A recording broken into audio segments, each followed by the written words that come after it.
प्रधानमंत्री नरेंद्र मोदी एक बार फिर दुनिया के नक्शे पर भारत की रणनीतिक मौजूदगी को मजबूत करने निकलने वाले हैं। प्रधानमंत्री नरेंद्र मोदी 4 दिवसीय महत्वपूर्ण विदेश यात्रा में मध्य एशिया के 2 अहम देश उज्बेकिस्तान और किर्गिस्तान का दौरा करने वाले हैं।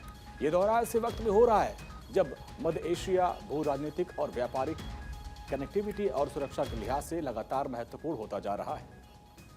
प्रधानमंत्री नरेंद्र मोदी उज्बेकिस्तान और किर्गिस्तान के दौरे पर जाएंगे। 29 से 30 अगस्त तक वो उज्बेकिस्तान की यात्रा पर रहेंगे।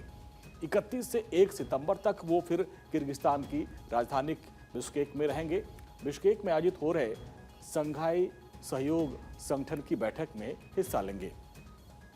पीएम मोदी की उज्बेकिस्तान और किर्गिस्तान की आगामी यात्रा सिर्फ एक कूटनीतिक दौरे के तौर पर नहीं देखी जा रही है, बल्कि मध्य एशिया में भारत की बढ़ती रणनीतिक मौजूदगी का संकेत है।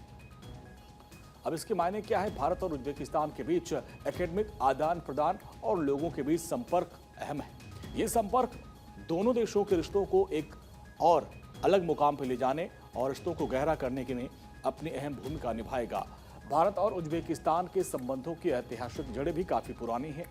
दोनों देशों ने 2011 में रणनीतिक साझेदारी का ऐलान किया था।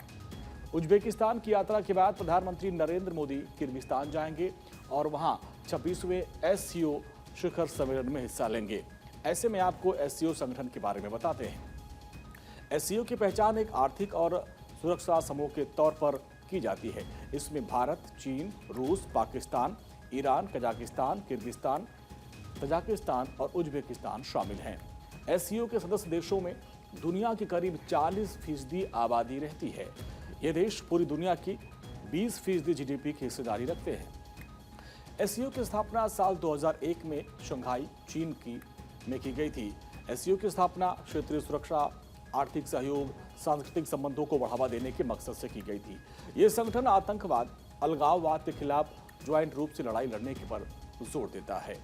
और पीएम मोदी का ये 4 दिवसीय दौरा भारत की रणनीतिक पकड़ को मजबूत करने तक सीमित रहने वाला नहीं है। इसकी बड़ी तस्वीर बिश्केक में दिख सकती है, जहां शंघाई सहयोग संगठन के मंच पर दुनिया की नजरें प्रधानमंत्री नरेंद्र मोदी और रूस के राष्ट्रपति व्लादिमीर पुतिन की मुलाकात पर हो सकती है।